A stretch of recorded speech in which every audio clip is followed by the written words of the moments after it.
जब मैं third class में आया तो पापा की नौकरी छूट गई। तो मेरे को तब से ही था कि यार पापा का साथ देना है और पैसा कमाना है। तो मैंने सीधा जाके कोरियर कंपनी में काम करने लग गया। घर घर जाके कोरियर, धूप में जाके कोरियर बांटता था। वेटर का काम ऐसा था कि होटल में आपको सारे काम करने पड़ते थे। मैंने वहाँ पे बर्तन भी धोए हैं। ऐसी हालत आ गई, 2-2 3-3 दिन तक मेरे पे खाने के लिए पैसे नहीं है।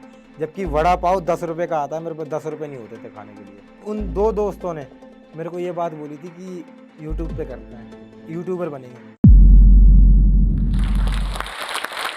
यदि कड़ी मेहनत आपका हथियार है, तो सफलता आपके कदम चूमेगी। ये लाइन मेरी ज़िंदगी पर शूट करती है। नमस्कार, मेरा नाम अंकुश सक्सेना है और अक्सर आप लोगों ने मुझे व्लॉगिंग करते हुए देखा होगा या इंस्टाग्राम पे रील्स बनाते हुए देखा होगा। तो मैं आपको अपनी लाइफ़ की स्टोरी बताने वाला हूँ। तो स्टार्ट करते हैं बचपन से।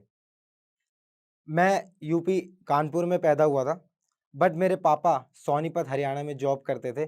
तो हम पूरे फैमिली, मम्मी-पापा, मैं, मेरा भाई और बहन साथ में ही रहते थे। तो पापा की उस टाइम अच्छी नौकरी थी, बट सैलरी, और ये बात है 1995 के आसपास की, जब मैं 1994 में मेरा जन्म हुआ था, बट मैं पढ़ने गया था, 97-98 की बात होगी। तो उस टाइम पापा की सैलरी जो थी मेरे ख़्याल से 2 से ढाई हज़ार रुपए महीने की थी। तो उस टाइम पे ये बहुत होते थे। तो हम सीबीएसई बोर्ड स्कूल में पढ़ते थे, तीनों भाई-बहन। बट ऐसा क्या हुआ कि 2 से 3 साल, मतलब जब मैं थर्ड क्लास में आया, तो पापा की नौकरी छूट गई और हम सीधा सीबीएसई बोर्ड से आ गए सीधा सरकारी स्कूल में। बट पापा की सैलरी में इतना नहीं हो पा रहा था, तो मेरे को तब से ही था कि यार पापा का साथ देना है और पैसा कमाना है। तो उस चक्कर में मेरे को आता कुछ था नहीं, क्योंकि 12th के बाद क्या नौकरी करूँगा मैं? तो इतनी नॉलेज भी नहीं थी कि क्या करना है। पहली बार अगर हम कहीं जाते हैं तो आपके पास एक्सपीरियंस होना चाहिए, हमारे पास कोई एक्सपीरियंस भी नहीं था। तो मैंने सीधा जाके कोरियर कंपनी में काम करने लग गया और कॉलेज मैं ओपन से करने लग गया। तो धीरे-धीरे क्या हुआ कि मेरी वहाँ पे सैलरी जो थी वो ₹2900 सैलरी थी। ₹2900 सैलरी और पापा की सैलरी। तो मतलब ये था कि हाँ यार, ₹2900 कमाने लग गया हूँ और घर-घर जाके कोरियर, धूप में जाके कोरियर बाँटता था। तो ऐसे धीरे-धीरे 1 साल, डेढ़ साल मैंने काम किया, फिर मेरे को उसमें मज़ा नहीं आया। मैंने कहा नहीं यार, अब सैलरी थोड़ी ज़्यादा होनी चाहिए। उसके बाद मैं सीधा चला गया कॉल सेंटर में जॉब करने। तो वो था पंजाब नेशनल बैंक का कॉल सेंटर था, तो उसमें मैं जॉब करता था। बट वहाँ पे मेरी सैलरी जो थी वो ₹9000 थी। तो 9000 से मैं 2900 से सीधा 9000 पे पहुँचा था। और बहुत था ₹9000 मेरे लिए उस टाइम, क्योंकि पहली ऐसी ऑफ़िशियल नौकरी कर रहा था, क्योंकि कोरियर कोई ऑफ़िशियल नहीं था। बट जो मैं कॉल सेंटर में काम कर रहा था वो एक ऑफ़िशियल नौकरी थी। तो वहाँ पे जाके मैंने काम किया, बट मेरे को कॉल सेंटर में मज़ा नहीं आ रहा था। कई बार ऐसा होता है कि आपका मन ये करता है कि यार जिस काम को करने का मन करे आपको वही काम करना चाहिए। तो मेरा भी कुछ ऐसा ही है और वो आज तक ऐसा है। जिस काम में मेरा मन लगता है मैं वही काम करता हूँ, वरना मना कर देता हूँ। तो ऐसा हुआ कि मेरा बचपन से ही शौक था एक्टर बनने का। तो मैं मुंबई में गया, मुंबई में, अब यहाँ मुंबई की स्टोरी आपको बता देता हूँ, बड़ी दुःख भरी है लेकिन मज़ा आएगा आपको सुनने में। तो जब मैं मुंबई पहुँचा, पैसे थे मेरे हाथ में और मुंबई में जैसे ही मैं स्टेशन पे उतरा, बट सबसे पहला टास्क क्या था कि मेरे पास रहने के लिए कोई जगह नहीं है और खाने के लिए थोड़े बहुत पैसे थे, कपड़े भी थे, बस रहने के लिए जगह नहीं है। तो कहाँ रहें? तो मैंने स्टेशन पे 1 दिन गुज़ारा। तो रात को 4 बजे, मतलब सुबह 4 बजे वो पुलिस वाले हटाने आ जाते हैं, क्योंकि 4 बजे लोकल स्टार्ट हो जाती है मुंबई में। तो उसके बाद क्या हुआ कि जब मेरे को हटाया तो बगल में मेरा एक दोस्त भी, एक लड़का भी था, वो भी सो रहा था। आज वो मेरा अच्छा खासा दोस्त है, बट उसने मेरे को पूछा कि ते तू यहाँ क्या कर रहा है? तो मैंने बोला भाई मैं हरियाणा से आया हूँ एक्टर बनने के लिए। उस टाइम मेरे को हीरो बनने का शौक था, तो मैं कहता था भाई मेरे को हीरो बनना है। तो कह रहा घर से भाग के आया? मैंने कहा हाँ। कह रहा घर में बताया? मैंने कहा अभी नहीं बताया, बता दूँगा। जब मेरे को अच्छा काम मिलेगा तब बताऊँगा। तो मैंने उससे पूछा भाई तू यहाँ कैसे रह रहा है? तो कह रहा मेरा अपना घर है, सांता क्रूज़ में रहते थे हम उस टाइम पे। तो मैंने कहा जब तेरे पास अपना घर है तो तू स्टेशन पे क्यों सो रहा है? तो कह रहा वो हमारा काम 12 बजे हो गया था, तो उसके बाद हम पार्टी-वार्टी करने गए थे, तो इस वजह से रूममेट्स ने रूम नहीं खोला। तो ऐसा भी होता है कि अगर आप अपने रूम पे टाइम पे नहीं आओगे तो आपको एंट्री नहीं मिलेगी। तो उसके साथ ऐसा ही हुआ था। तो उसके बाद क्या हुआ, उसने बोला मेरे साथ रहेगा? तो मेरे को पहले बहुत डर लगा था कि यार मुंबई जैसे शहर में और कोई लड़का अपने घर में लेके जा रहा है, तो एकदम से यार डर तो लगेगा ही। तो फिर भी मैंने कहा यार चलो एक बार करके देख लेते हैं। अब मुंबई में अकेले हैं, 1 से भले 2, आगे जो होगा वो देखा जाएगा। तो उसके बाद क्या हुआ, मैं उसके साथ गया उसके रूम पे। तो 6 बाई 10 का रूम था और उस रूम में 10 जने थे। अब कोई किसी के ऊपर हाथ रख के सो रहा है, कोई किसी के पैर पे सर रख के सो रहा है, तो ऐसे सो रहे थे। मेरे को तो उस रूम की हालत देख के मैं ऐसे-ऐसे देख रहा था, मैंने कहा यार यहाँ पे कैसे रहूँगा? लेकिन वही था, मुंबई में रहने की जगह नहीं थी, तो मैंने कहा यार ना से तो कुछ बेहतर है, यहीं रहते हैं। तो अगले दिन मकान मालिक आए तो उन्होंने मेरे को बोला कि यहाँ पे अगर आप अपना काम करोगे तो ₹1000 रेंट है, अगर आप हमारा काम करोगे तो ₹800 पर पर्सन का रेंट है। तो मैंने कहा आप क्या काम करवाते हो? तो कह रहे मैं कॉन्ट्रैक्टर हूँ, मैं वेटर को भेजता हूँ, वेटर का काम करना है तो ₹800 देना पड़ेगा रूम का, अगर आपको अपना काम करना है तो ₹1000 देना पड़ेगा। तो मैंने कहा यार मेरे पास तो पैसे हैं, मैं क्यों वेटर का काम करूँ? मैं तो एक्टर बनने आया हूँ भाई, मैं वेटर का काम थोड़ी करूँगा। और हमारे यूपी और ऐसे शहरों में वेटर का काम माना जाता है कि यार कैसा काम है। लेकिन फिर भी मैंने उनसे बोला कि नहीं भाई मैं अपना काम करूँगा, तो मैं एक्टर बनने आया था, लेकिन मेरे को मुंबई के बारे में कुछ भी नहीं पता था। तो मैं बस बाहर निकल जाता था, घूमता-फिरता था, पता है नहीं मुंबई में जाना कहाँ है, कहाँ ऑडिशन देना है। बस घूम के शाम को वापस आ जाता था पैसा खर्चा करके। 1 महीने में मेरा पैसा खर्चा हो गया। अब उसके बाद ऐसी हालत आ गई 2-2 3-3 दिन तक मेरे पे खाने के लिए पैसे नहीं है।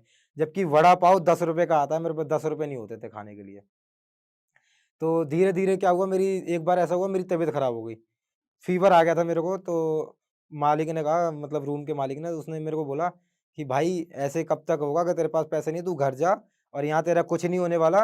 तेरे से भी अच्छे-अच्छे एक्टर पड़े हैं यहाँ पे, जिन्होंने थिएटर वगैरह कर रखा है। तेरा यहाँ क्या होगा? तू ऐसा कर, तू घर जा। तो तब मेरे को समझ में आ गया अगर आपको मुंबई में रहना है, तो आपके पास रोटी, कपड़ा और मकान होना बहुत ज़रूरी है। क्योंकि अगर मेरे पास पैसे नहीं, मकान मालिक वैसे निकाल देगा मेरे को। तो फिर मैंने उसको बोला कि भाई मैं तुम्हारा काम करने को तैयार हूँ, मैं वेटर का काम कर लूँगा। लेकिन मैंने वो बात अपने घर में नहीं बताई थी। जब मैं पहली बार होटल में गया, वो था ओबरॉय होटल, मरीन लाइन के पास। तो वहाँ पे खाने-पीने के लिए बहुत तगड़ा भैया इंतज़ाम था। खाना-पीना सब कुछ आपका जो था फ्री था और उसके बाद आपको क्या था कि 9 घंटे के जो थे, वो मिलेंगे आपको ₹200। अगर आप डबल शिफ्ट एक ही दिन में करते हो, तो आपको मिलेंगे ₹400। लेकिन अगर आप 9-9 घंटे अलग-अलग डे पे करते हो तो ₹200 मिलेंगे। तो मैंने कहा यार अगर मैं 9-9 घंटे करूँगा 200-200 रुपए, तो मैं एक ही दिन में 14 घंटे करके ₹400 कमा लूँगा। तो मेरे दिमाग में आ गया भाई 12,000 महीना आएगा, खाना-पीना अपना फ्री है, तो पूरा-पूरा पैसा बचेगा, बस 1,800 देना मकान मालिक को, सारा पैसा बचेगा। तो मैं बड़ा खुश, मैंने कहा घर पे भी पैसे भेजूँगा। तो जब मैं पहले दिन काम करने गया और मैं खाना खा रहा था, मैंने उसी दिन पापा को फ़ोन किया, मैंने कहा पापा मैं मुंबई में आ गया हूँ, तो ब आप ये सोचो कि आपका बेटा बढ़िया खा रहा है, बढ़िया पी रहा है, टेंशन लेने की ज़रूरत नहीं है। तो उसके बाद मैंने कम से कम 6 से 7 महीने काम किया, तो बट मेरे को मन नहीं कर रहा था यार मैं क्या काम कर रहा हूँ। मैं यार इतना मैं ग्रेजुएशन हो चुकी थी मेरी तब तक और ग्रेजुएशन आदमी यार ये वेटर का काम कर रहा है और बस अंदर से ऐसा लगता था यार मैं क्या करने आया हूँ और मैं क्या काम कर रहा हूँ। तो उसके बाद क्या हुआ, एक दिन वो होता है ना जब किस्मत आपका साथ देने वाली होती है तो भैया एक मौका देती है आपको। और वेटर का काम ऐसा था कि होटल में आपको सारे काम करने पड़ते थे। मैंने वहाँ पे बर्तन भी धोए हैं। तो मैं उस दिन बर्तन धो रहा था। तो वेटर वगैरह आपस में बात कर रहे थे, कह रहे, "भाई तू कल कपिल शर्मा के शो में जाएगा?" मैंने कहा, "कपिल शर्मा के शो में?" मैं एकदम बाहर निकल के आया। मैंने कहा, "भाई मैं जाऊँगा।" तो कह रहा, "चलेगा?" मैंने कहा, "हाँ, चलूँगा।" कह रहा, "फिर होटल का काम?" मैंने कहा, "होटल का काम छोड़ दो, मैं चलूँगा।" तो उन्होंने बोला था कि भाई उस शो में जूनियर आर्टिस्ट का काम है। तो मुझे तो पता नहीं था, मैंने कहा यार मैं तो एक्टर बनने आया हूँ, जूनियर आर्टिस्ट क्या धीरे-धीरे पहुँच ही जाएँगे। कुछ तो काम मिला और स्टार्टिंग हमेशा छोटे से होती है। तो मैंने कहा कोई बात नहीं, जूनियर आर्टिस्ट का काम कर लेंगे। तो उसने बोला ₹200 मिलेंगे और खाना-पीना मिलेगा। मैंने कहा हैं ₹200 मिलेंगे? मैंने कहा ठीक है भाई, बढ़िया है कर लेंगे। तो फिर मैंने होटल का काम छोड़ दिया, मैंने कहा भाई अब मैं यहीं जाऊँगा। तो उसके बाद मैंने कई सारे छोटे-मोटे शो किए हैं, जैसे एंटरटेनमेंट के लिए कुछ भी करेगा, कपिल शर्मा शो और फराह की दावत एक शो आता था कलर्स पे, उस शो में भी कई और सावधान इंडिया, सीआईडी में मैंने छोटा-सा रोल कर रखा है। तो बहुत है काम जो मैंने किए हैं धीरे-धीरे। उस टाइम पे फ़ेसबुक ज़्यादा चलता था। तो फ़ेसबुक पे जब मैं एक्टरों के साथ फ़ोटो खींच के डालता था तो फैमिली वाले, मोहल्ले वाले, शहर वाले कह रहे यार अंकुश कहाँ पहुँच गया। तो एक वो था कि हाँ, अंदर से हमें पता है हम क्या काम कर रहे हैं, लेकिन घरवालों के सामने प्राउड सा महसूस करवा रहे थे कि भैया ऐसा है। उसके बाद एक सिचुएशन ऐसी आई कि ये जो वेटरों का काम और ये शूट का काम होता है, इसका भी सीज़न होता है। कि शूट भी कभी 1 महीना बंद, 1 महीने के लिए शूट नहीं था, कोई शूट नहीं था। तो अब वहाँ भी ऐसी सिचुएशन आ गई और मैं होटल का काम छोड़ चुका था। तो ऐसी सिचुएशन आ गई कि मेरे पास 10 रुपए नहीं थे वड़ा पाव खाने के लिए। तो जो मेरा दोस्त था, जो मेरे को सबसे पहले स्टेशन पे मिला था, उसका नाम था दानिश। उसने मेरे को ये बात बोली थी कि अगर तेरी किस्मत में एक्टर बनना लिखा होगा, तो तू कहीं भी होगा, तू एक्टर बनेगा। तेरे को किस्मत कहीं से भी लेके आएगी, तेरे को एक्टर बनाएगी। अगर तेरी किस्मत में एक्टर बनना नहीं है, तू यहाँ 10 साल रह ले मुंबई में, तू नहीं बन पाएगा। तो ये बात सोच के और मैं वापस अपने घर आ गया और मैंने पापा से बोला, अब मैं मुंबई कभी नहीं जाऊँगा। तो पापा ने बोला, अब क्या करोगे? मैंने कहा, अब मैं जॉब करूँगा, फिर से वही कॉल सेंटर वाली जॉब। तो कॉल सेंटर करने लगा, 1 महीने में फिर मेरे अंदर से पता नहीं क्या होने लग गया कि यार मैं ये क्या कर रहा हूँ? वही जो जॉब छोड़ के गया हूँ एक्टर बनने, फिर मैं वही कॉल सेंटर वाली जॉब कर रहा हूँ। तो मुझे मज़ा नहीं आया, लेकिन फिर मेरे को अपने होटल वाली लाइन की याद आई। मैंने कहा मैं होटल में काम करता था, मैंने 6-7 महीने काम भी किया और बताऊँ मैं आपको, 1.5 साल मैंने मुंबई में काटा। 6 महीने मैंने वेटर का काम किया और 1 साल मैंने शूटिंग लाइन में काम किया। बट कैसे किया वो मैं बता सकता हूँ कि 3-3 दिन, 4-4 दिन खाने के पैसे नहीं होते थे। तो वही मेरे को याद आया, मैंने कहा यार होटल लाइन बेस्ट है। तो बट मेरी वहाँ पे किस्मत थोड़ी-सी साथ दे गई। जब मैं रिज़्यूमे दे रहा था, तो वहाँ पे एक रेस्टोरेंट वाले ने ये बोला कि भाई यहाँ पे वेटर की ज़रूरत नहीं है, यहाँ पे कैशियर की ज़रूरत है। तो मैंने कहा यार अच्छा कैशियर की ज़रूरत है, मैं तो ग्रेजुएशन आदमी हूँ। तो कह रहा फिर वेटर का काम क्यों ढूँढ रहा है? मैंने कहा भाई मैंने के वेटर का काम किया हुआ है, इसलिए मैं वो काम कर रहा हूँ, मैंने कैशियर का कभी किया नहीं है। लेकिन मेरे को कंप्यूटर चलाना आता है। तो उसने बोला कि चल इंटरव्यू दे के दिखा। तू मेरे को ये बता कि 5 और 5 प्लस कैसे होता है एक्सेल में? एक्सेल शीट में 5 और 5 प्लस करके दिखा।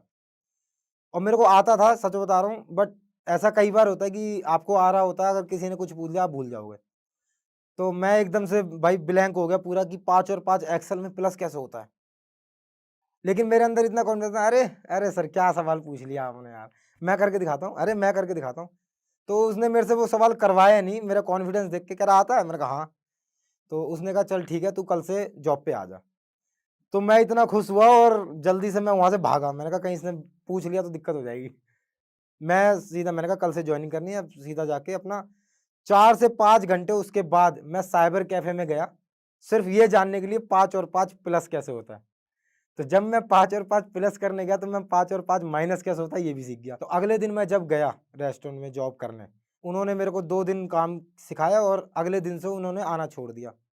लेकिन वो 2 दिन में मेरे को बड़ा मज़ा आया काम करने में। मैंने कहा भाई ये काम में मज़ा आ गया, अब ये काम करना है। और मैं सच बता रहा हूँ, मैंने 2 महीने लगातार सुबह 8 बजे से लेकर और रात के 1 बजे तक जॉब की है और कैशियर की जॉब। क्योंकि इससे पहले मैं मुंबई में कर चुका हूँ, 14-14 घंटे के 400 रुपए। तो मैंने कहा ये तो कैशियर का काम है, अपना बैठ के कभी कैश गिनना है और मज़ा भी आ रहा है, खाना-पीना सब बैठे-बैठे और बढ़िया नौकरी है। वेटर से तो थोड़ी अच्छी है कैशियर की। तो यहाँ पे मैंने 1.5 साल काम किया। तो उसके बाद 2017 में एक म्यूज़िकली करके ऐप था, तो उस पे जो अब टिकटॉक है, तो उस पे वीडियोज़ आती थी। तो मेरे मामा की लड़की थी, उसने मेरे को बताया था कि भैया आप वीडियोज़ बनाते हो? मैं उस टाइम पे डब मैश में वीडियो बनाता था।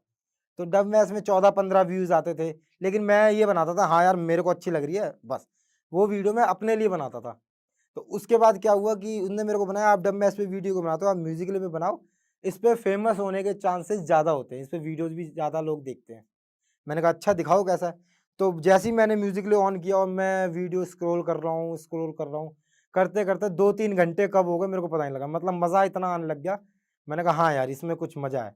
तो मैंने पहली वीडियो उसी दिन बनाई, तो ज़्यादा नहीं 10-12 व्यूज़ आए होंगे। तो फिर मेरा मन नहीं हुआ, 2 दिन बाद फिर वीडियो, पहले ऐसा होता है ना जब स्टार्ट होता है, तो मज़ा नहीं आता काम करने में, कभी 1 वीडियो डाल दी, कभी 3 दिन बाद वीडियो डाल दी, कभी जैसे आपने म्यूज़िकली खोला तब वीडियो डाल दी।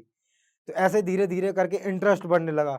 जैसे-जैसे एक वीडियो मेरी 400 व्यूज़ चली गई, अच्छा 400 लोगों ने देखा। तो उस टाइम मैं वीडियो अपने मज़े के लिए बनाता था और उन 400 लोगों के लिए बनाता था जो मेरी 400 लोग वीडियोज़ देख रहे हैं।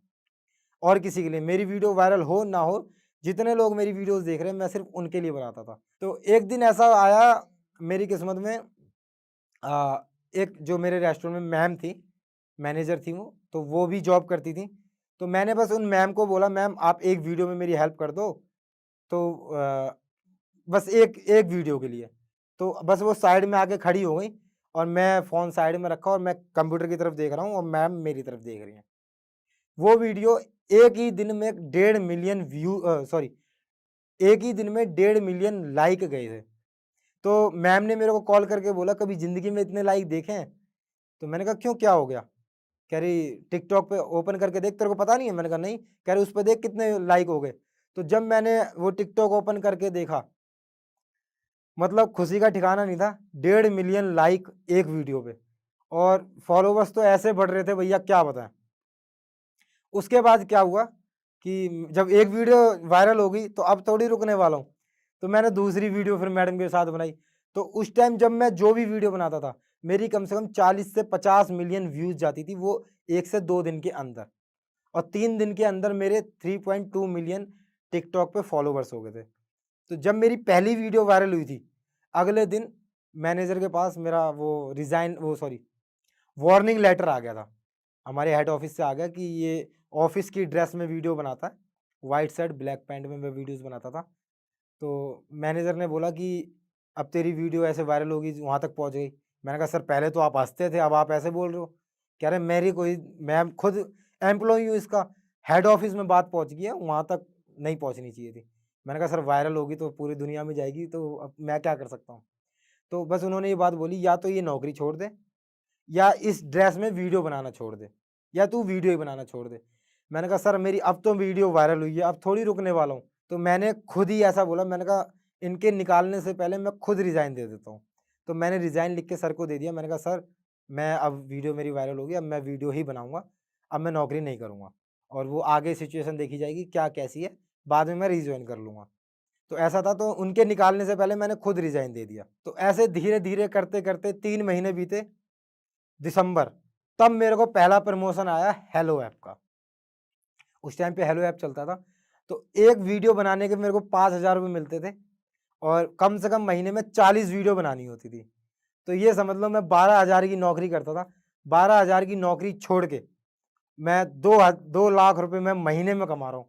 मैं हो गया पागल। वो ऐसा होता है ना, भगवान आपको पहले हिंट देता है कि भाई ये इतने पैसे संभाल पाएगा या नहीं संभाल पाएगा।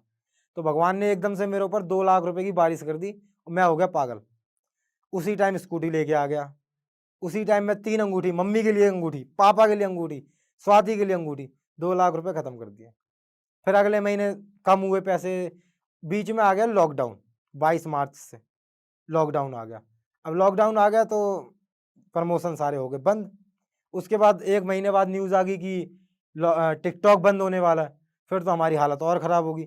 जो 2-4 लाख रुपए हमारी पेमेंट अटकी, जो पेमेंट आनी थी, वो टिकटॉक बंद होने से वो अटक गई, वो आज तक नहीं आई भैया। जो 12,000 की नौकरी कर रहा है, उसके 4 लाख रुपए अटकेंगे तो भाई क्या होगा। मैं सच बता रहा हूँ, बाथरूम में जा कर रोता था, पार्कों में जा कर रोता था कि भाई अब मैं क्या करूँ, अब तो टिकटॉक भी बंद हो गया। उस टाइम पे जब टिकटॉक बंद हुआ तो कई लोगों ने मेरा मजाक भी बनाया था, सच बता रहा हूँ। आह, मेरे जो दोस्त थे, 10 लोगों की मेरी टीम थी, दोस्त बहुत अच्छे दोस्त थे, 10 लोग। उसमें से 8 लोगों ने ये मेरे को बोला था कि भाई अब तो टिकटॉक बंद हो गया, अब क्या करेगा, फिर से नौकरी करेगा क्या 12,000 की। लेकिन उन 2 दोस्तों ने मेरे को ये बात बोली थी कि यूट्यूब पे करते हैं, यूट्यूबर बनेंगे। उनने कहा, तू कर सकता है भाई, तू कर, तू मेहनत करता रहे, मेहनत मत हार, बाकी जो होगा देखा जाएगा। पहली वीडियो बनाई हमने वक्त, लेकिन पहली वीडियोस बनाने से पहले हमारे पास सब्सक्राइबर नहीं थे, हमारे सब्सक्राइबर थे 0। और जो 10-12 दोस्त थे उन्होंने सब्सक्राइब कर दिया, 10-12 सब्सक्राइबर हो गए। तो अब क्या करें, वीडियो डालने से पहले आपके पास सब्सक्राइबर होने चाहिए। और तो उसके लिए मैंने एक दिमाग लगाया, मैंने कहा जैसे मार्केट होता है, सबके बढ़िया मार्केट होता है, हमारे सोनीपत में एक कच्चे क्वार्टर मार्केट था, बहुत भीड़ होती थी। तो वहाँ मार्केट में जाके मैं खड़ा हो गया, यहाँ से जो आ रहा है उसका फ़ोन ले रहा हूँ, यहाँ से जो आ रहा है उसका फ़ोन ले रहा हूँ, यहाँ से जो आ रहा है उसका फ़ोन सब्सक्राइब कर रहा हूँ, यहाँ से जो आ रहा है उसका फ़ोन सब्सक्राइब कर रहा हूँ। एक दिन सुबह से लेकर रात तक मैं खड़ा हुआ, 3,500 सब्सक्राइबर मैंने एक दिन में कर लिए थे। उसके बाद अगले दिन हमने वीडियो अपलोड कर दी, उस मूवी का नाम था वक्त। उस मूवी से हमें 8 लाख व्यूज़ आए पहली वीडियो से। क्यों? क्योंकि टिकटॉक पे हमारा फेस वैल्यू बनी हुई थी, तो लोग हमें ढूँढ रहे थे, तो यूट्यूब पे हमने डाला तो हमारी पहली ही वीडियो 8 लाख व्यूज़ गई। उसी वीडियो से हमारे 34,000 सब्सक्राइबर हो गए। 1 महीना मैंने लगातार व्लॉग बनाया, जो मन में आ रहा है वो बोल रहा हूँ, जो मन में आ रहा है बना रहा हूँ। लोग मेरे को पसंद करने लगे। जहाँ 30-30, 40-40 हज़ार व्यूज़ आ रहे थे, 1.5 लाख व्यूज़ आने लगे। स्वाति का नया घर बना था, वो नया घर टूर, होम टूर करवाया, वो 1 मिलियन चली गई। तो पहली पेमेंट जो मेरी, वो आप विश्वास नहीं करोगे कितनी आई थी, 1,44,000 रुपये सेकंड पेमेंट मेरी यूट्यूब से आई थी। तो मैंने स्वाति से बोला अभी मेरे पास पैसा है, शादी कर लो अगर करनी है तो। अगर मेरे पास ये पैसा ख़त्म हो गया उसके बाद मैं शादी कर नहीं पाऊंगा, अगर तुम्हें करनी है तो मंदिर में करेंगे। तो फिर हमने मम्मी पापा को समझाया कि मम्मी पापा देखो हम 3 लाख रुपये महीना कमाने लगे, आप कहते थे सरकारी नौकरी वाला लड़का चाहिए, मैंने आपको बोला था सरकारी नौकरी वाला इतना नहीं कमाता जितना मैं कमा के दे दूंगा आपको। तो वही बात सच होगी, 3 लाख रुपये महीना कमाने लग गया दामाद आपका, जल्दी शादी कर दो ना तो लड़कियां बहुत हैं। ये मैंने मजाक में बोला था। तो पापा मम्मी ने भैया जल्दी शादी कर दी। तो उसके बाद क्या हुआ, हमारी शादी वगैरह होगी, लेकिन मेरे दिमाग में एक बात हमेशा चुभती थी कि स्वाति के पापा ने स्वाति को ये बात बोली थी कि सबके दामाद गाड़ी से आएंगे लेकिन हमारा दामाद पैदल आएगा, तो ऐसे जगह नहीं करनी शादी। तो आज की डेट है कि स्वाति जब भी अपने घर जाती है तो गाड़ी से जाती है, और मैं हमेशा उसको बोलता हूँ कि पापा से बोल दो गाड़ी से आ रहे हैं। और सच बात बताऊँ, आज की डेट में मैं यूट्यूब और इंस्टाग्राम से 5 से 6 लाख रुपए महीना कमा लेता हूँ। मैंने कभी ज़िंदगी में नहीं सोचा था कि मैं प्लॉट भी खरीद पाऊँगा, क्योंकि 12 हज़ार की नौकरी करने वाला 15 लाख रुपए का प्लॉट नहीं खरीद सकता। और मैंने मई में मैं 2 लाख रुपए मांग रहा था, और 6 महीने के अंदर में मैंने गाड़ी भी ली, मैंने प्लॉट भी लिया, मैंने अपने पूरे घर का नया फर्नीचर लिया। मतलब आज जो भी मैंने लिया अपने दम पे किया है, अपनी शादी अपने दम पे मैंने और स्वाति ने अपने दम पे की है।